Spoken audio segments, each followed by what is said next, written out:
In a flash, everything changed when I heard my husband's angry voice on the phone.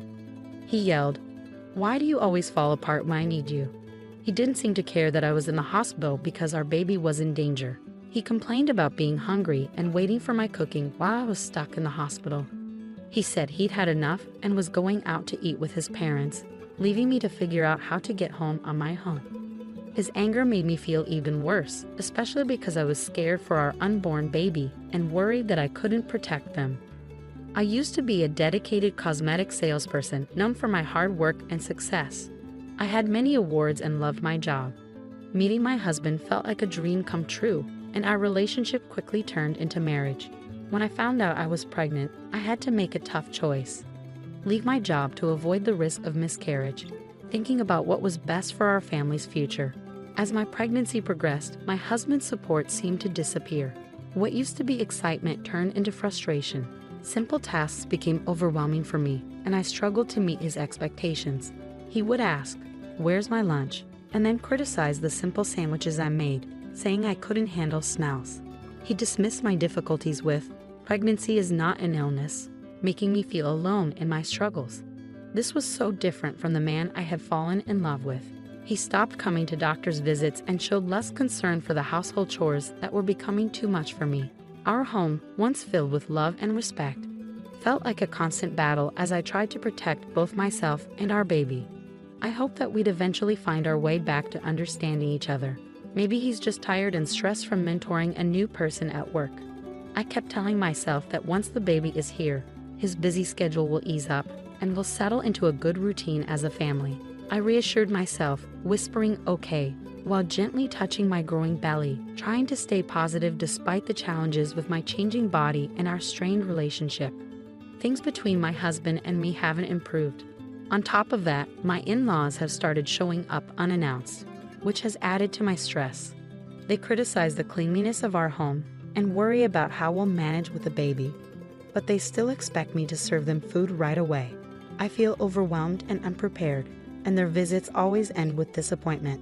My husband never stands up for me and seems to agree with their criticisms, making me feel like I'm not good enough. One day, while heavily pregnant and sent out to buy groceries, I collapsed from exhaustion. I woke up in the hospital, having passed out from overdoing it, but thankfully, our baby was fine. The doctor said I needed to rest for a few days. I saw missed calls from my husband and thought he must have been worried. But when I called him back, instead of relief or concern, he greeted me with anger. "Where have you been?" he demanded harshly, as if my health and our baby's safety didn't matter to him. His cold words made me shiver. I tried to explain, "I'm sorry I collapsed at the store and had to come to the hospital. They have me on IV fluids and want me to stay here for a few days." But his response was unfeeling and impatient. "You collapsed and I'm supposed to care. Why don't you answer when I call?" "You're so slow," he said, making me feel even worse. I couldn't stand the thought of our baby being exposed to this negativity. I pleaded, "Please stop yelling. It's not good for the baby," but he ignored me. He continued, "We're starving here waiting for your awful cooking, and you're just relaxing in the hospital." It was clear he wanted to go out to eat with his parents and leave me on my own, even though I was in this condition. His anger and lack of concern were overwhelming. I ended the call, feeling completely alone and heartbroken. As I returned to my hospital room, tears streamed down my face uncontrollably. In that vulnerable moment, a familiar and comforting voice reached out to me. "Are you okay?" I looked up to see Helen, a customer I had grown close to from my days as a cosmetic salesperson, offering me a towel. Seeing her brought me immense relief and warmth. "Helen, it's really you. I'm so glad you remember me." Our unexpected reunion felt like a beacon of kindness and human connection during my darkest hour. Helen was more than just a customer to me. After a tough divorce, she had lost her confidence and stopped wearing makeup altogether. I remember approaching her at the cosmetics counter and offering to help her try some makeup. The change in her wasn't just physical. It was a boost to her self-esteem and a step toward emotional healing. Over time, Helen became a friend, not just a client. But then, 5 years before I left my job, Helen stopped coming in, and I often wondered what had happened to her. Now, here she was, providing support when I needed it the most. "I had been hoping to reconnect with you, Helen," I said. "I was surprised to find out you had left your old job when I went looking for you." "I'm sorry for just showing up out of the blue," she replied. "I had been working abroad. I run a business overseas, and it's been very busy. I hadn't had a chance to enjoy summer or good food in ages. So once things settled down, I decided to come back. And believe it or not, right after, I tried to find you," Helen said with a laugh that made the situation a little lighter. "I ended up here with appendicitis. It's just in the early stages, so medication should handle it. If this had happened while I was still abroad, the treatment cost would have been sky high, so in a way, I'm glad it happened here." Her optimism and warm smile were contagious, and this surprise reunion cheered me up. We happily reminisced about old times. As our conversation went on, Helen, with her kind smile, gently asked, "You don't have to share if you're not comfortable, but I noticed you seemed upset earlier. What's going on?" Feeling I could trust Helen, not just as a former customer but as a real friend, I opened up about my troubles with my husband and in-laws. "I'm really worried about bringing my baby into this environment. I'm afraid they'll be treated the same way I am. And without my job, the thought of living independently, especially with a child, feels overwhelming." To my surprise, Helen made a truly generous offer. "I actually have an apartment you could use. I manage a few properties as part of a project I started with land I inherited. It's a cozy 2-bedroom with a separate bathroom, soundproof walls, and it's in a safe neighborhood close to supermarkets and a police station. You wouldn't need to pay a deposit right now, and you can start paying rent whenever you're ready. It's a really good deal. What do you think?" Helen's excitement and sincerity were so genuine that I couldn't help but laugh in disbelief. "Are you sure you can offer it at such great terms?" I asked, overwhelmed by her kindness. "Absolutely," Helen said. "I trust you'll take good care of the place, and I think it's important to support each other in tough times. You're more than welcome to stay there," she assured me with a warm smile. Helen's unexpected kindness felt like a ray of hope. It wasn't just an offer of a place to stay, but a chance for a fresh start. Her generous gesture was something I couldn't refuse, so with heartfelt gratitude, I accepted. Days later, once the doctors gave me the all clear, I left the hospital and moved straight into the apartment Helen had set up for me. She had arranged everything effortlessly over the phone, showing incredible generosity. I didn't go back to the home I shared with my husband. Instead, I embraced this fresh start in Helen's cozy and welcoming apartment. Although I felt a bit guilty about not paying rent right away, Helen just laughed it off, telling me not to worry. While my husband was at work, I went back to our old home to pick up my things. It felt strange and empty, much like how I felt inside. Helen's support went beyond just offering the apartment. She connected me with a lawyer who had helped her before, and this solidified my decision to pursue a divorce. The lawyer's encouragement gave me hope, and with each hospital visit confirming the health of my baby, my resolve grew stronger. One day, as I left the hospital, I was alarmed to see my husband waiting for me. I panicked and tried to leave quickly, but my pregnancy made it hard to move fast. He confronted me about the lawyer and our living situation, gripping my arm tightly. I stood my ground, insisting that any discussions about the divorce, compensation, or child support should be handled through the lawyer. I refused to return home with him. As he tried to force me to go back, a young woman stepped in to help. Rebecca, as she introduced herself, immediately stood in front of me, showing clear protection. Her familiar interaction with my husband George revealed the underlying tension. Rebecca firmly told George he couldn't take me against my will, and even threatened to call the police. Her determination and the mention of the police were enough to shift the situation, giving me a glimmer of hope and the strength to assert myself. Seeing Rebecca's seriousness, George looked frightened and quickly left. I felt a wave of relief that nearly made my legs buckle. Rebecca immediately came to my side to support me. "Are you okay?" she asked, and I apologized, feeling overwhelmed by relief. Rebecca quickly called a taxi for me, insisting on making sure I got home safely. Despite feeling bad for causing her trouble, she reassured me it was no problem. When I told her my address, she was surprised to learn that I lived just below her. It was a happy coincidence that we were neighbors. Rebecca, cheerful and kind, turned out to be a new employee at George's workplace. She had reported his inappropriate behavior, which led to him being removed as her mentor. George was known for his lack of empathy toward female employees, often making insensitive comments about personal issues like menstruation and marriage. Rebecca shared that George's behavior wasn't just a problem at work. I had experienced it firsthand during my pregnancy. 3 weeks after meeting Rebecca, we had become good friends, enjoying dinners together. She shared that George had been moved to a subsidiary company after multiple complaints and problems at work. Interestingly, Rebecca was Helen's daughter, the same Helen who owned the apartment I was staying in. George had previously bragged about handling Helen's account, but his poor behavior led to his demotion. Helen had pushed for George's transfer after learning about his actions both at work and toward me. Rebecca, determined to address workplace issues on her own merit, had only acted after realizing my connection to her mother. Helen had encouraged Rebecca to gather and present evidence against George, which led to his transfer. With George's reduced income and increased workload, his position had changed significantly. Helen, drawing on her experience, advised me to stay firm and not be swayed by George's attempts to gain sympathy, which was incredibly reassuring. After I decided to divorce George, he tried to contact me through the lawyer, expressing how tough work was and how much he missed me. He even apologized and asked me to come back, but I remained resolute in my decision to divorce, supported by Helen. George had no choice but to accept the divorce and agree to the terms for child support and damages. As time went on, I faced a new challenge with my in-laws, especially my father-in-law, who was overly excited about the baby being a boy.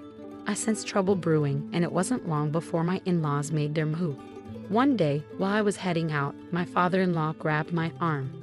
He had followed Rebecca, thinking he would confront her, but then saw me and demanded that I give up my baby once born, claiming the baby was the family's heir. Despite my efforts to free myself, his grip was too strong. Just then, Rebecca's firm voice demanded he let me go. In a swift motion, she used a judo technique to throw him. Rebecca, a top-ranked judoka with national titles, had mastered judo to protect herself and her mother during difficult times. She confronted my father-in-law, criticizing him for ignoring George's actions and trying to interfere in my life. She defended my right to start over and made it clear that their meddling was unacceptable.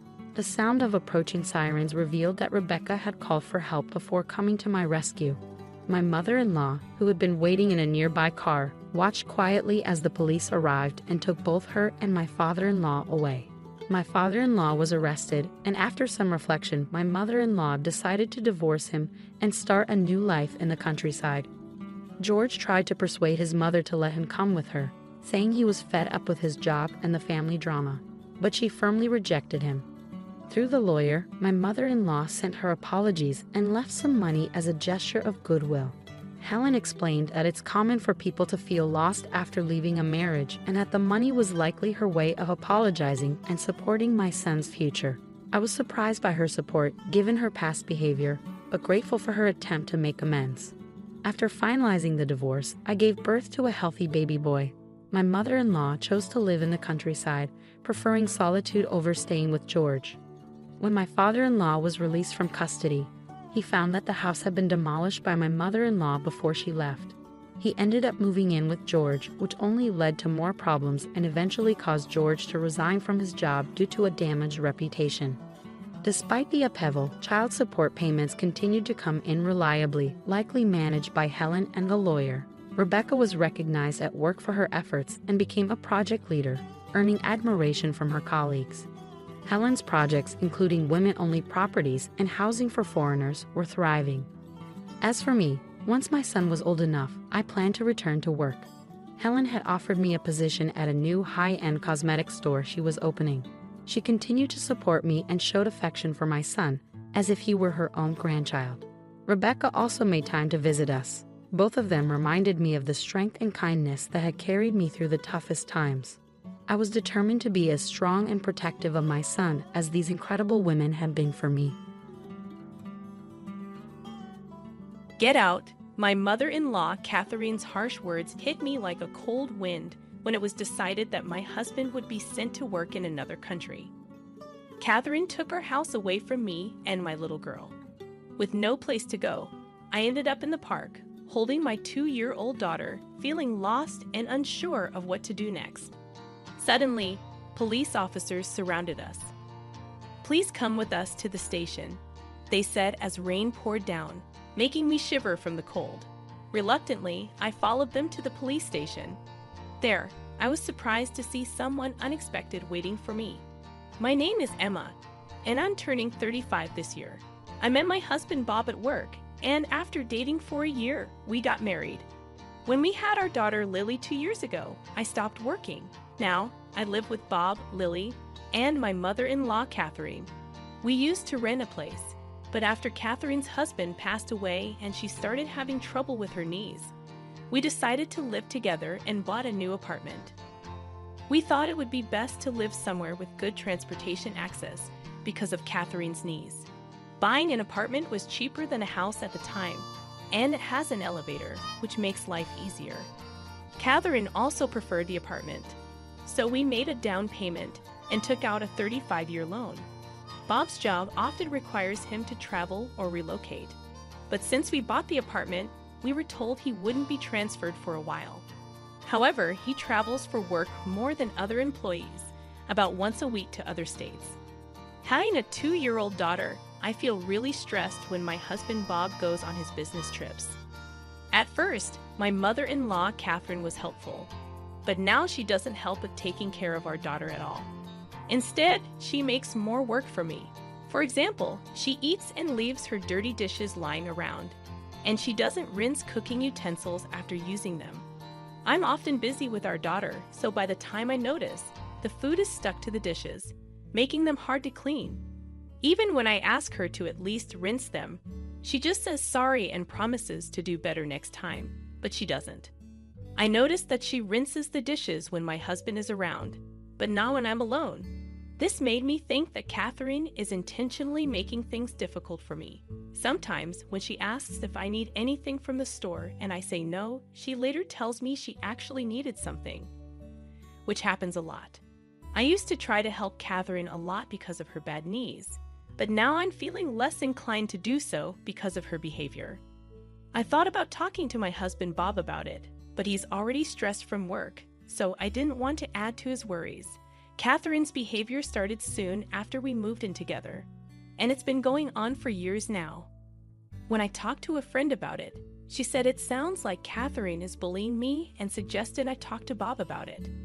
But I worry that if I do, Catherine, who doesn't have any other family, might end up in a care facility. So I thought it might be better to just deal with it. However, one day, something happened that made me reconsider. That day, I planned to drop off my daughter Lily at my parents' house. They love having Lily over for sleepovers. Thanks for always bringing Lily. We love having her here. Why do you stay over sometimes too? My mom suggested. I'd love to, but I'm worried about leaving Catherine alone. I'll head home. Just don't spoil Lily with too many toys, I replied. After a nice chat, I left and headed back to our apartment where Catherine was waiting. When I got back, I realized I had forgotten my keys inside. At first, I was worried, but then I remembered Catherine was home. I tried calling her using the intercom, but there was no answer. Maybe she had gone out. I decided to wait outside for a while. But even after waiting for 2 hours until it got dark, Catherine didn't come back. When another resident returned and unlocked the main entrance, I followed them in. Catherine rarely goes out at night, so I was sure she was still at home. I rang the intercom again, but still no response. I could hear a faint sound from inside, confirming Catherine was there. I tried a few more times, but she refused to answer. Feeling defeated, I decided to stay at a nearby motel for the night and planned to sort things out when my husband Bob returned from his trip. What happened? Out shopping. I told Bob that Catherine had locked me out. He was understandably upset for me, but Catherine just brushed it off, saying, "Oh, maybe I didn't hear you because of my hearing."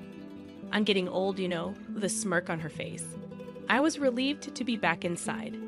After getting my keys, I went to pick up Lily from my parents' house. When I talked to my parents about what happened, they said, "Sounds like Catherine is making things difficult for you. If it gets too much, you can always come back here." Their comforting words brought tears to my eyes, but I quickly wiped them away before heading home with Lily. For a while, things seemed okay with Catherine. But then, out of nowhere, Bob's international transfer became final, It was a permanent move, not just a short business trip. We finally bought a place, and now this international assignment. What do you think? Bob asked me. I think it's best for you and Lily to stay in the US, I replied. But when he asked if I could handle living with my mom, I hesitated. Thinking about the potential stress it could cause Lily, I decided it would be better for us to stay in the US. After we made that decision, Bob had to leave for Europe. Although he was worried about us, he was really busy with work, so it was just me, Lily, and Catherine at home. But things quickly went downhill once Bob left for Europe. Catherine's attitude completely changed. On a stormy day when it wasn't safe to go outside, Catherine dropped a bombshell on me. Now that Bob's gone, wouldn't it be better if you and Lily move out? She said. Excuse me? What do you mean? I asked, shocked. Just what I said. I'll take over from here. I just feel I can't relax with strangers in the house. I'd appreciate it if you could leave right now. I couldn't believe what I was hearing. Catherine's request felt like a slap in the face. Despite not being blood relatives, I had always treated her like family and tried my best to make our living situation comfortable. But to Catherine, it seemed like we were just unwanted guests. As I contemplated gathering our belongings and returning to my parents' place, Catherine uttered, "Instead of wasting time, why don't you just leave?" Before I could react, Lily and I found ourselves standing outside, still in our everyday clothes, evicted from our own home. No matter how hard I knocked on the door, Catherine refused to let us back in. Lost and bewildered, I carried Lily through the pouring rain to a nearby park. Thankfully, there was a shelter there that provided some relief from the rain. Ideally, I would have checked into a motel or gone back to my parents' house. But I had left my wallet and phone inside. Feeling helpless, I sat in the park, trying to figure out what to do next. Time seemed to blur as the rain continued to pour down. Exhausted and cold, I started to drift off to sleep despite the darkness and biting cold. I worried about Lily catching a cold. As terrible as it seemed, the only option I could think of was to walk to my parents' house, even though it would take 3 hours. As I sat there pondering our predicament, I noticed 2 faint lights in the distance coming closer. Due to the rain, it was hard to see clearly, but I could make out that they were from 2 police officers. I thought maybe they could offer some assistance, but before I could approach them, one of the officers called out to me. "Are you Emma? And is this little one Lily?" the officer asked. Surprised by their recognition, I weakly replied, "Yes, that's us." "Please come to the station with us," the officer said. "Why, the police station?" I asked, feeling puzzled. Wondering if something was wrong, Lily and I followed the officer's instructions and got into the patrol car. We were shivering from being out in the rain for so long, but the officers had brought large towels to help keep us warm. "You might need these. We've got some spare clothes back at the station for you," they said kindly. Curious about why they knew about us and why we were headed to the police station, I asked, "How did you know where to find us?" They replied, "We'll explain everything once we're back at the station. For now, just try to relax." Exhausted, I soon drifted off to sleep and woke up to find that we had arrived at the police station. Following the officers inside, I was surprised to see Catherine and my uncle waiting there. "Uncle, what are you doing here?" I asked, puzzled by his presence. "He was contacted by Bob," my uncle explained. "Bob suspected you might be having problems with his mom, and since he's overseas, he asked me to keep an eye on things for him." According to my uncle, Bob had talked to him about this issue previously. He said Bob had asked him to keep an eye on things because he couldn't be there himself. My uncle had seen us out in the rain earlier today.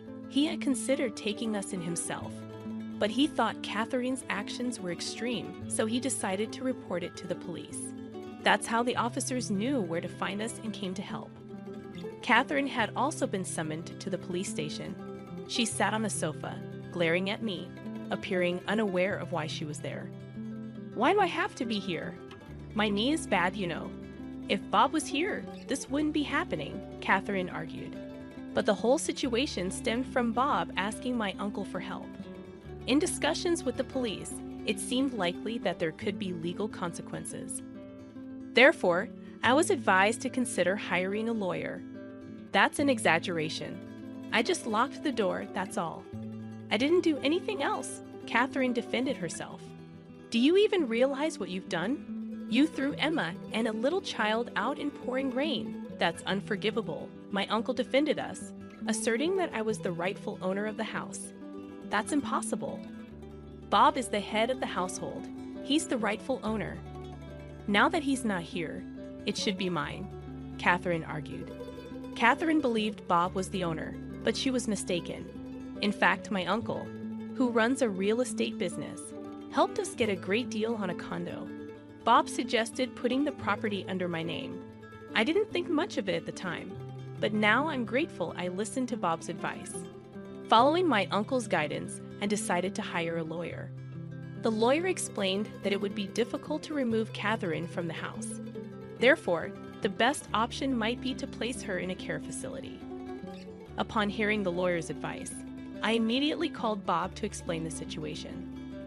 Bob hadn't realized the situation had escalated so much and said he wanted to return from Japan to discuss it properly. He also mentioned he was considering placing Catherine in a facility. Meanwhile, Catherine, oblivious to all this, was snacking on crackers casually at the police station. Since I couldn't return home with Catherine, I decided to stay with my parents until Bob returned. He would be back in a week, giving us time to think about our next steps. If Bob didn't support me, divorce seemed like the only option. I regretted not seeking advice sooner. A week later, Bob returned from Europe and was at the house with Catherine, so I moved back home from my parents' place. Bob had to return to Europe soon due to the urgency of his job. He could only stay in Japan for a few days, so we needed to discuss our next steps. I heard some things from Emma's uncle. Is all of that true? Bob asked. It's all lies. I haven't done anything. Emma's plotting something to evict me. Catherine stubbornly refused to admit any wrongdoing. She even accused me of scheming against her. Bob, who I expected to support me, seemed to want to consider Catherine's perspective. I understand. So do you have any evidence to prove Emma's plotting something? He asked. Evidence? Of course not, Catherine replied. I see. Emma, do you have any evidence? Bob turned to me. To be honest, I've been so busy with work, I haven't been able to keep an eye on things. I'm not sure who to believe, I admitted. I handed Bob something I had with me. What's this? He asked. It was a voice recorder I had been using. It contained recordings of Catherine's verbal abuse towards me, including the time she evicted us. When Bob played it, he heard Catherine saying hurtful things like, "Such a worthless wife. I wonder why he even married you." Hearing this, Catherine quickly began to defend herself. This is taken out of context. Everyone has their moments, right? I was just frustrated at that time, but it was just this once. As Catherine claimed this, the voice recorder played more recorded verbal abuses, showing that it wasn't just a one-time thing. Bob's hand, holding the voice recorder, trembled with tension and anger. Meanwhile, Catherine looked guilty. "Mom, what is this about?" Bob asked, but Catherine remained silent. "If you won't answer, then I assume this is all true. If so, I need to protect Emma and Lily. You understand that, right?" Bob's anger was palpable, something I had never seen in him before. Catherine, seeing this side of Bob for the first time too, looked frightened and couldn't say a word. After several discussions before Bob's return to Europe, I made it clear that I couldn't continue living with Catherine. With Lily around, I couldn't risk another incident like the one before. Bob seemed to agree, leaning towards placing Catherine in a care facility. However, Catherine strongly opposed the idea, making the discussions more complicated. Despite the opposition, I decided to sell the house. "You can't stay here anymore. If you don't want the facility, you'll need to find another place," I told Catherine. "How dare you decide this on your own? I won't allow you to sell the house." Catherine resisted the idea, but it was a difficult request to ignore. Lily and I had already decided to move to Europe. Bob regretted not being more present for his family and wanted to be there for us moving forward. Although I was hesitant about living abroad, knowing Bob would be with us reassured me. Plus, Lily is only 2, and it would be beneficial for her to learn and grow in Europe. Therefore, selling the condo, which still had a mortgage, was the only viable option. If we left it as it was, Catherine would have to cover the mortgage, but her fixed income wouldn't suffice. Given her future prospects, it was crucial for someone to assist her. Despite our efforts, Catherine refused to move into a facility voluntarily. So we had no choice but to arrange for her to be placed there forcefully. I'm sorry, but I have to head back to Europe. Could you handle any necessary procedures here? Bob asked before leaving. With the help of others, I managed to finalize Catherine's admission into the facility. The staff there kept me informed about her condition, but unfortunately, she wasn't doing well. It would be one thing if she were simply feeling down, but it seemed she was causing trouble for the staff and other residents. Before heading to Europe, I visited her to check on her well-being. However, she lashed out at me, accusing me of locking her up in the facility. She also complained to the staff about the food, comfort of the beds, and other residents' behavior, expressing frustration and dissatisfaction. When I apologized to the staff for Catherine's behavior, they were very understanding. "It's okay," one of them assured me. "We're used to dealing with this kind of behavior. Just leave it to us. We'll keep you updated, and if anything happens, we'll give you a call, so don't worry." Despite all the trouble Catherine caused me while we lived together, I couldn't help but feel concerned as I headed to Europe. When I arrived in Paris, Bob met me at the airport, and we went to the apartment we had rented. Rents in Paris are known to be higher than in Texas, but thanks to the housing allowance from Bob's company, we were lucky to find a spacious and affordable place. Living in Paris has been a delightful experience for me and Lily. Our neighbors are incredibly friendly, even though I'm still learning French. Recently, one neighbor shared wine and cheese with me, and I returned the favor with mac and cheese. I'm slowly learning French, and Lily is picking it up too. I've enrolled in a language school to improve further, where I've made friends with other Americans new to France. In the past, I had to constantly worry about Catherine back in the States, which often stopped me from fully enjoying outings with friends. But here in Paris, I can relax and enjoy leisurely lunches. My main concern now is Lily, who is still too young for kindergarten. Most kids in France start kindergarten at 5, so I hope she learns enough French by then. Luckily, Lily seems to be learning quickly. Once Lily starts preschool, I'm considering getting a job. Bob is supportive of me staying at home, but being in Paris has made me want to explore new opportunities. I've made friends with a waitress at a nearby cafe who hinted there might be a job for me there. The cafe is popular among Americans and locals learning English, so it could be a great fit. While there may be challenges ahead, living in France has strengthened our family bonds. I feel more confident expressing myself, and I believe we'll face any challenges together as a family. Overall, I've never been happier in my life. 2 years after we got married, I still felt like we were just starting our journey together. It had been 2 years since we promised to be together forever, but my heart sank when my wife happily announced, "I'm going to have a baby." The father was my boss. I remembered her saying, "Let's wait to have kids. I want us to enjoy being newlyweds when we first got married." My name's Ryan Kitchen, and I turned 30 this year. I married Susan 2 years ago after meeting her at work. Even though we worked in different parts of the company, I couldn't help but admire her beauty whenever we passed each other in the office or shared an elevator ride. When a coworker finally introduced us, my heart soared with joy. I'd always looked for chances to chat with Susan, and I wasn't going to miss this one. I watched all the movies and read the books she suggested. Slowly but surely, my efforts to get closer to her were paying off. At that time, it seemed Susan had a boyfriend, but I didn't pry too much into it.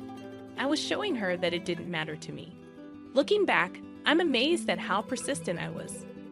Susan decided to leave her job and become a stay-at-home wife, and I'm glad she's taking care of our home. She's taking cooking and flower arrangement classes, having relaxed lunches with friends, and enjoying a comfortable life. 2 years into our marriage, just when our parents started hinting about wanting grandchildren, something unbelievable happened. The busy overtime season was over, and I was feeling great, leaving work on time. Thinking that Susan might be feeling lonely because of my busy schedule, I decided to surprise her with her favorite cake on my way home for the upcoming long weekend. I thought we could go on a mini vacation together. I grabbed brochures of nearby tourist spots from a travel agency near the train station. To save her the trouble of cooking, I ordered takeout. I'm back. I managed to leave work early today, I told Susan as I took off my shoes at the front door. She hurried over from the hallway, looking surprised at my early return. While explaining about the takeout dinner, I handed her the cake she loves. However, something seemed wrong with Susan. "Susan, is everything all right?" I asked, handing her my suit jacket and noticing her small nod. Her expression was serious as we sat down in the living room. Susan took a seat across from me, and then she dropped a bombshell. "I'm pregnant, and I think we should end our marriage." I couldn't believe what I was hearing. Susan and I hadn't had any children yet. She was the one who had initially wanted to wait before starting a family right after our wedding. I had agreed to wait, wanting to respect her wishes to enjoy our early married life. We had been careful for the past 2 years, so how could she be pregnant now? "I want a divorce for the sake of the child," she said, a phrase I never expected to hear from her in such circumstances. I had always imagined using those words joyfully together. Susan's expression was blank, but her decision to divorce seemed final. "Please sign these papers." "I want a divorce for our child," Susan said, laying out divorce papers already signed by her. Susan's parents had already signed the witness section of the divorce papers. She had talked to them beforehand. "I want to find out who the father is, but I can't lose my composure here. I have my dignity too," she explained. "So you're sure about this?" I asked, and Susan nodded firmly in response. After that, I struggled to keep the pen steady as I signed the papers.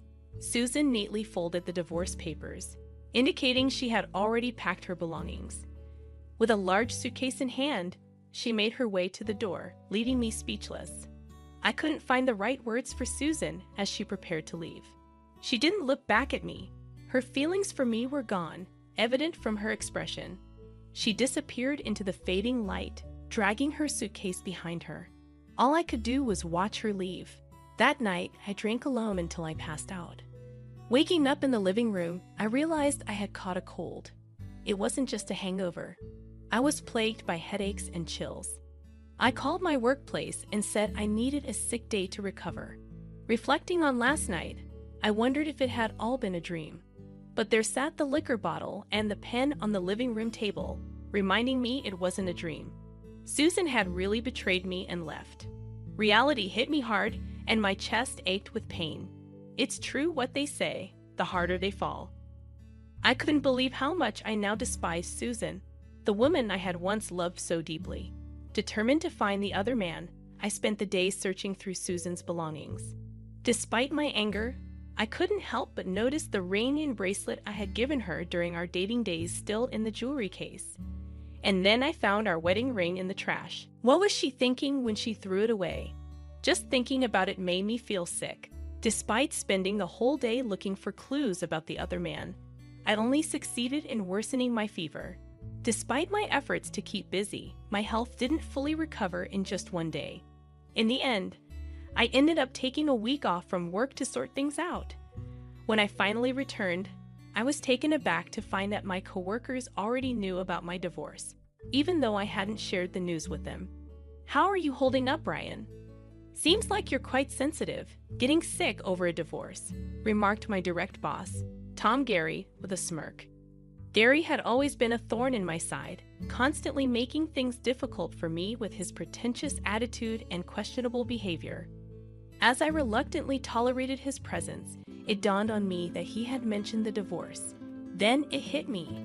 Before Susan and I got married, she and Gary used to work together in the same department. Didn't Susan inform you about the divorce? Or were you too busy nursing your fragile ego? He taunted, and suddenly everything clicked into place. Are you the father of Susan's baby? I asked through gritted teeth. Gary, with an air of superiority, confirmed it. That's correct, he replied, clearly enjoying my discomfort. In that moment, I didn't fully comprehend the gravity of my actions. When I regained consciousness, Gary lay sprawled across the room, surrounded by a toppled chair and scattered desk items. My fist throbbed with a dull pain, a testament to the altercation.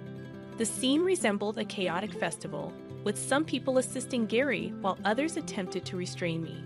Despite being struck, Gary found amusement in the situation, laughing at the trouble I had unwittingly invited. He had manipulated me into losing control.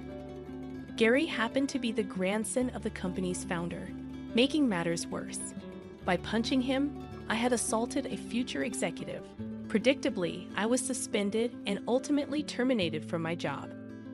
Now, I was not only unemployed but also abandoned by my wife. My life spiraled into disarray. Though I knew I needed to find work to survive, my actions lagged behind my thoughts. Daytime became an excuse to drink, and nightfall brought more of the same. It was a self-destructive cycle, devoid of motivation. The only solace was my savings, a result of past diligence. After about a month, an unexpected visitor appeared. Initially, I pretended not to be home, ignoring the doorbell. However, it persisted, ringing again after 30 minutes, prompting another round of feigned absence. An hour later, the doorbell chimed once more, aggravating my already frayed nerves. Irritated, I grumbled about the intrusion as I begrudgingly answered the door. Standing before me was a stranger, a woman of unfamiliar stature, her gaze piercing into me with a judgmental intensity. I felt a wave of discomfort wash over me, prompting me to shift my gaze away. "May I ask who you are?" I inquired tentatively. The woman, exuding an air of dignity and strength, wasted no time in getting to the point. "Are you the former spouse of that woman?" Her directness nearly caught me off guard, causing my heart to skip a beat. It was clear she was referring to Susan, and she didn't mince words. She introduced herself as Lillian Gary, confirming my suspicions about her relationship with Gary. The prying eyes of the neighborhood ladies passing by only added to my unease. I had always found their penchant for gossip unsettling. "Please come inside," I offered hastily, hoping to avoid further speculation. Lillian accepted the invitation graciously and stepped into the disarray of my home without hesitation. I hadn't made any effort to tidy up, but she didn't seem deterred. As we entered the cluttered living room, she silently began to gather the scattered debris.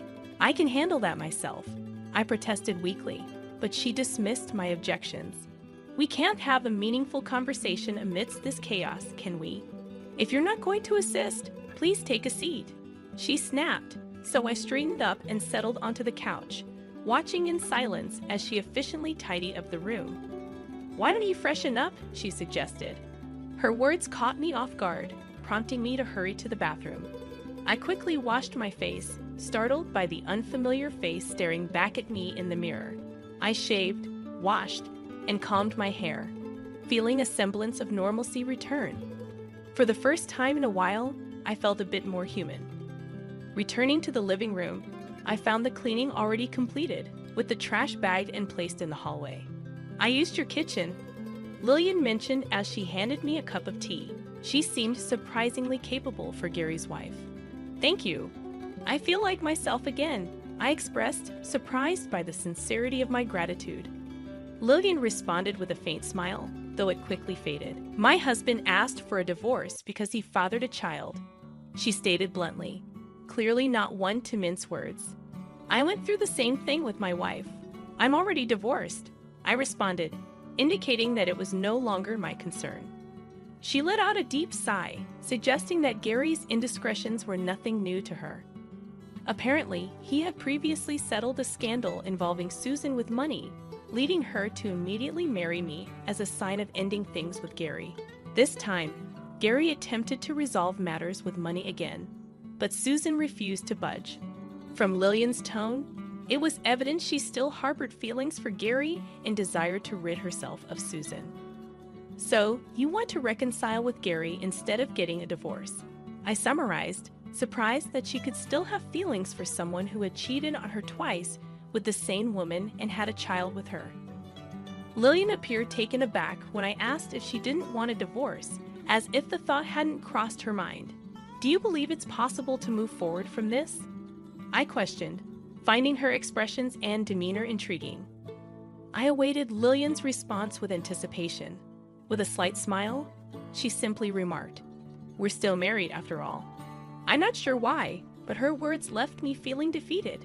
In the end, I asked Lillian to leave, agreeing to revisit the discussion another time. The day following Lily's visit, Gary paid me a visit.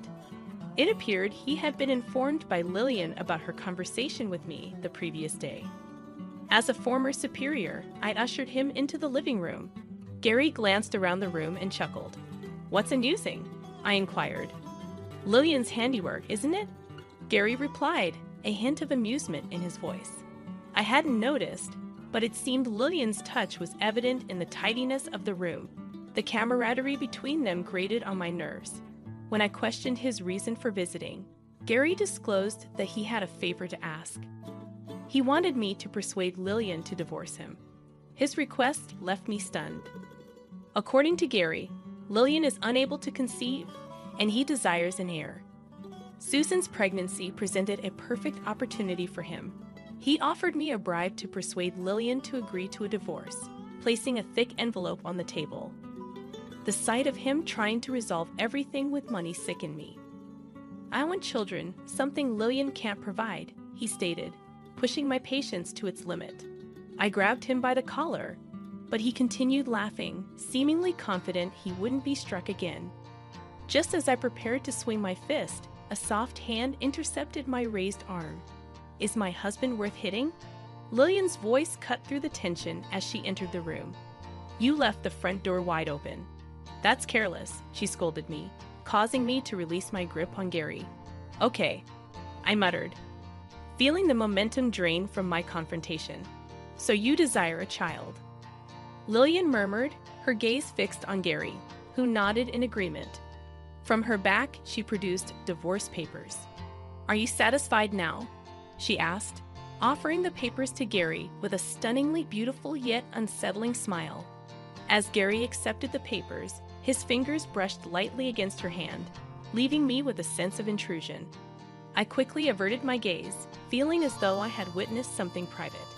"Thank you," Gary muttered before swiftly exiting. "We're enemies now, aren't we, Gary?" Lillian waved without turning back, indicating that he had accepted her declaration of war.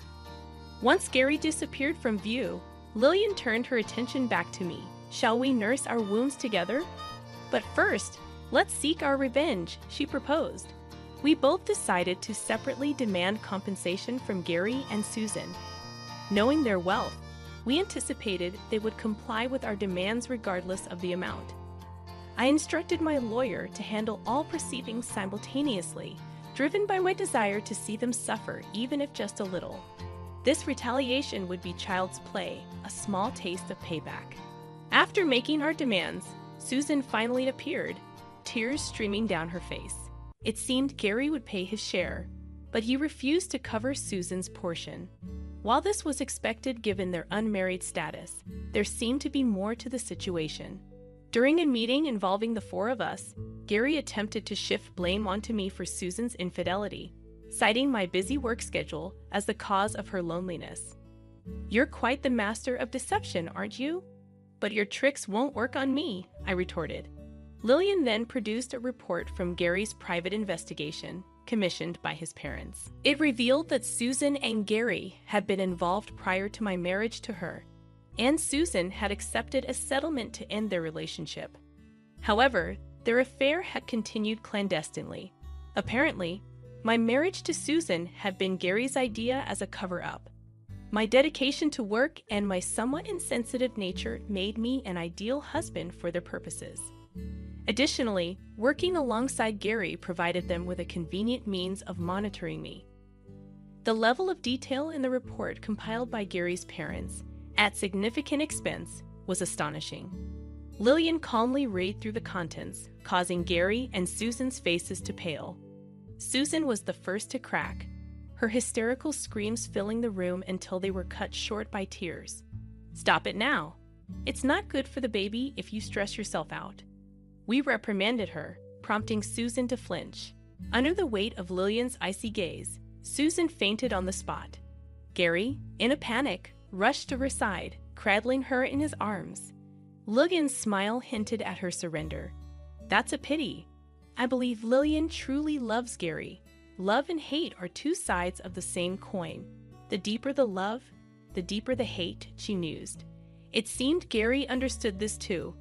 In the end, I played no part in the discussion, as Lillian dominated the conversation. As the meeting concluded, Lillian laughed at me, saying, "That's it."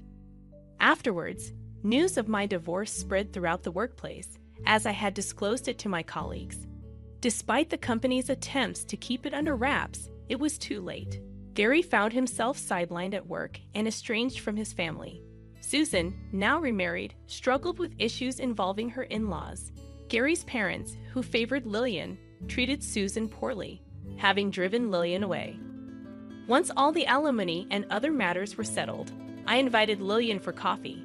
She shared her current situation, working at a friend's company while living independently. "I can't have children, so I need to be self-sufficient," she explained. Seeing her speak with such sincerity eased my fears. "I don't agree with your reason for independence," I admitted, surprising both of us with my firmness. I noticed she still wore her wedding ring, a reminder of Gary. Summoning my courage, I expressed my feelings, asking her to wait until I found a job. "I hope to become your partner," I confessed. Lillian seemed taken aback at first, but then chuckled, acknowledging her complexity. "I know I can be difficult," she admitted. "I'm well aware," I replied, gently tracing the back of her hand with my finger.